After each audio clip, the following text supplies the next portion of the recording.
नमस्कार। आज हम बीएससी पार्ट फर्स्ट के फर्स्ट पेपर में हाइब्रिडाइजेशन के बारे में पढ़ रहे थे। हमने पीछे की 2 लेक्चर्स में भी इसके बारे में डिस्कस किया। आज हम इसके आगे के एग्जांपल्स लेंगे। आगे के एग्जांपल में आज हम शुरू करते हैं sp3d2 या d2sp3 हाइब्रिडाइजेशन।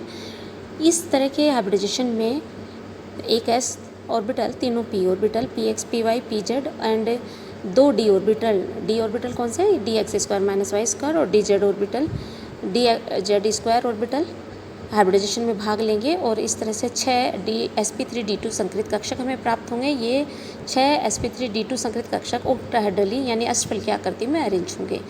इन 6 sp3d2 हाइब्रिड ऑर्बिटल्स में 2 तरह के ऑर्बिटल्स होंगे। एक तो एक ही प्लेन में 4 ऑर्बिटल जिनको हम इक्वेटोरियल ऑर्बिटल कहते हैं और 2 आउट ऑफ द प्लेन होंगे, तो वो ऑर्बिटल्स एक्सियल ऑर्बिटल कहलाते हैं। सल्फ़र का ग्राउंड स्टेट हम सल्फ़र हेक्साफ्लोराइड का एग्जांपल लेते हैं। ये इसका रेगुलर एग्जांपल है, इसमें किसी तरह का डिस्टॉर्शन नहीं होता। हम देखते हैं कि सल्फ़र का ग्राउंड स्टेट में जो आउटर शेल का इलेक्ट्रॉनिक विन्यास है उसमें 3s2 3p4 इलेक्ट्रॉन होते हैं, यानी कि सल्फ़र के पास में 2 अनपेड इलेक्ट्रॉन हैं।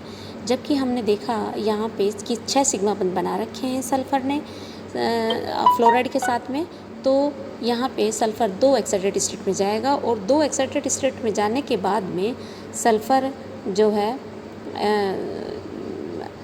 अनपेड इलेक्ट्रॉन इसके पास में 6 हो जाएंगे और उसके बाद इसमें sp3d2 संकरण होगा। ये sp3d2 संकरित कक्षक ऑक्टाहेड्रली अरेंज होंगे और इन ऑक्टाहेड्रली अरेंज sp3d2 हाइब्रिड ऑर्बिटल में फ्लोरीन का 2pz ऑर्बिटल जिसमें अनपेड इलेक्ट्रॉन है के साथ में ओवरलैपिंग करके सिग्मा बंध बनाएगा। ये इसकी रेगुलर ज्योमेट्री है क्योंकि इसमें कोई पाई बॉन्ड नहीं है और कोई भी डबल बॉन्ड नहीं है। परंतु यदि हम एग्जांपल लेते हैं आयोडीन पेंटाफ्लोराइड का, तो यहाँ पे हम देखते हैं कि आयोडीन के ग्राउंड स्टेट में एक ही अनपेड इलेक्ट्रॉन है, जबकि आयोडीन ने यहाँ पे 5 सिग्मा बंध बना रखे हैं। इसलिए आयोडीन जो है 2 एक्साइटेड स्टेट में जाएगा और 2 एक्साइटेड स्टेट में जाने के बाद में आयोडीन के पास में 5 अनपेड इलेक्ट्रॉन होंगे, sp3d2 हाइब्रिडाइजेशन होगा। अब इस 6 जो हमें sp3d2 हाइब्रिडाइजेशन के द्वारा ऑर्बिटल प्राप्त हुए हैं उनमें से एक के पास में लोन पेयर होगा। ये लोन पेयर कौन से ऑर्बिटल में जाएगा, यानी कि एक्सियल ऑर्बिटल में जाएगा या इक्वेटोरियल ऑर्बिटल में जाएगा, इसका निर्धारण ऐसे होता है कि ऑर्बिटल लोन पेयर उस ऑर्बिटल में जाएगा जहाँ पे मिनिमम रिपल्शन हो, मैक्सिमम स्टेबिलिटी हो। तो एक्सियल पोजीशन पे डिस्टेंस ज़्यादा है इसलिए रिपल्शन मिनिमम होगा, इसलिए ये एक्सियल पोजीशन पे जाएगा और इस तरह से आयोडीन पेंटाफ्लोराइड की स्क्वायर पिरामिडल ज्योमेट्री होगी, यानी कि sp3d2 हाइब्रिडाइजेशन होते हुए भी इसकी रेगुलर ज्योमेट्री नहीं होगी क्योंकि इसके पास एक लोन पेयर है। इसी तरह से नेक्स्ट एग्जाम्पल हम लेते हैं जिनोन टेट्राफ्लोराइड का।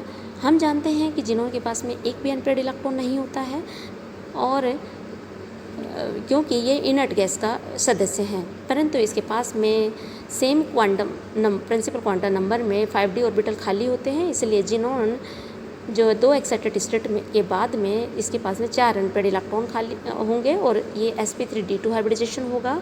इन sp3d2 हाइब्रिडाइजेशन के द्वारा 6 ऑर्बिटल प्राप्त होंगे, उनमें से 2 के पास में लोन पेयर होगा।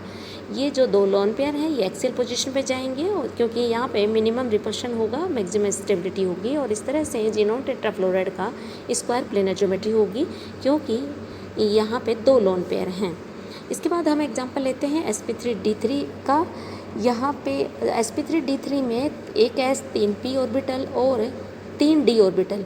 अब अगर हमें 3d ऑर्बिटल चाहिए तो तीनों d ऑर्बिटल हमें एक जैसे होने चाहिए। ये dxy dxz और dyz ऑर्बिटल होंगे।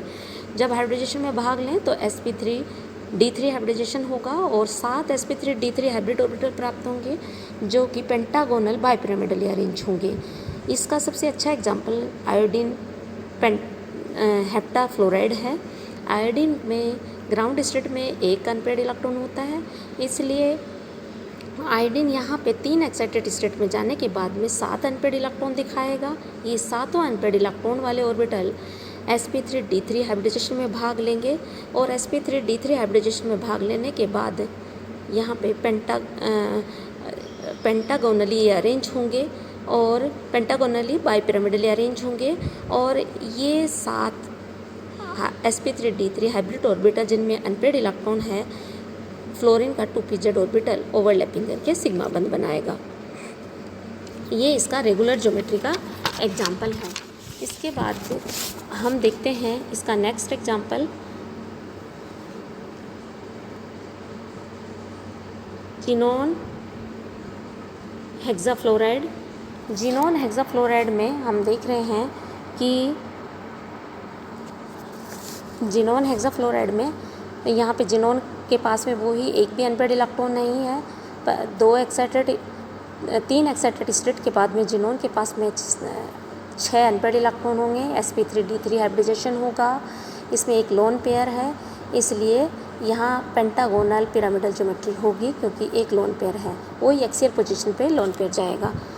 इस तरह की ज्योमेट्री है जो 7 हाइब्रिड ऑर्बिटल के, ये ऑर्बिटल जो हैं इस तरह की ज्योमेट्री के स्टेबल एग्जाम्पल कम मिलते हैं क्योंकि डिस्टॉर्शन ज़्यादा होता है, इसलिए स्टेबिलिटी कम होती है। अब हम बात करें कि किसी भी यौगिक के अणुसूत्र के आधार पर केंद्रीय परमाणु के संकरण के प्रकार व अणु की आकृति के बारे में अनुमान लगाने के लिए हमें निम्न बिंदुओं पर ध्यान रखना चाहिए। किसी भी एटम का जिसका हम हाइब्रिडाइजेशन पता कर रहे हैं, उसमें सबसे पहले हमें पता करना होगा कि उसमें कितने सिग्मा बंध हैं। डबल बॉन्ड और ट्रिपल बॉन्ड में एक सिग्मा बंध होता है और शेष पाई बंध होते हैं, तो हमें उसकी बॉन्डिंग का पता करना पड़ता है कि उसमें कितने सिग्मा बंध हैं, कितने पाई बंध हैं। उसके बाद सेंट्रल एटम की बॉन्डिंग के बाद हम देखते हैं कि सिग्मा बंध के आधार पर उसका हाइब्रिडाइजेशन का निर्धारण होता है। अणु की आकृति केंद्रीय परमाणु से निर्धारित होती है, अतः केवल केंद्रीय परमाणु के लिए संकरण की अवधारणा लागू होती है। केंद्रीय परमाणु का संकरण निर्धारित करते समय लोन पेयर को एक सिग्मा बंध के तुल्य मानते हैं। यदि किसी अणु के केंद्रीय परमाणु के सिग्मा बंधों व लोन पेयर की संख्या 2, 3 या 4 है तो उसके संकरण का प्रकार क्रम से sp, sp2 या sp3 होगा। किसी अणु के केंद्रीय परमाणु के संकरण के प्रकार व उसके एकांकी इलेक्ट्रॉन युग्मों के आधार पर उस युग्म की आकृति का निर्धारण होता है। लोन पेयर की अनुपस्थिति में अणु की आकृति का निर्धारण उसके संकरण के प्रकार से होता है। अगर लोन पेयर और पाई बॉन्डिंग नहीं होती है तो वो स्टेबल ज्योमेट्री होती है और इसमें किसी तरह की